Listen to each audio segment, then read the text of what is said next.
Okay, so in the last video, I talked about this idea that entities make you ugly. Okay, so what do you do about your entities? Guess what? Entities are very low vibration. They bring death and destruction. Entities are servants of evil. So they are just a part of the natural order of things. Just like, you know, things decompose stuff when they're dead, things cause death. And it's just the natural order of things, or else we would have everything living into infinity, and then we would start to lose meaning. So death is, in quotation marks, good.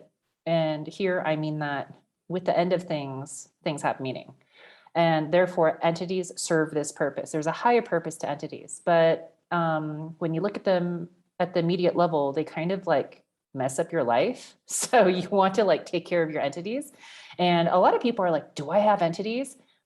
Look, if you haven't taken care of your entities, you probably have them, like all of your entities from when you were a child, and they just get stronger over time. I mean, if you have like a mold infestation in a house and you don't do anything about it, what happens over time? It just grows, right? Another way to look at this is your ego becomes hardened over time. Like maybe when you're 7, your ego is quite fragile, like it can shift or change. You can be an astronaut, you can be like a flautist, you know, you can be an alpine skier or whatever. But by the time you're like 37, your ego's a little bit hardened, harder than that. And by the time you're 67, you know, like forget it. So same with entities. This is why a lot of times in order to really deal with their entities, you kind of have to go through it, kind of like an intense ego death, or many of them. But that's besides the point. Here, I want to talk about the idea of intuition. So if you want to like just start working on your entities, then you basically have to be in your intuition. Intuition is the ego killer. Intuition is the ego killer, but intuition is also the entity killer. Entities shake hands with your ego.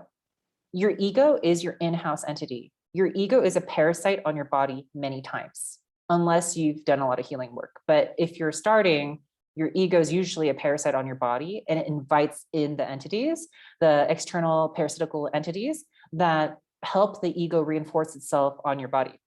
So if you want to deal with your entities, then obviously you have to do something about your ego. And guess what that is? Intuition.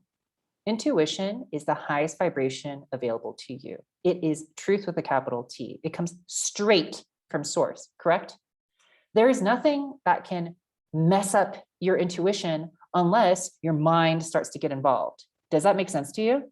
So if you're thinking, you're ruining your intuition. If you're thinking, you're ruining intuition.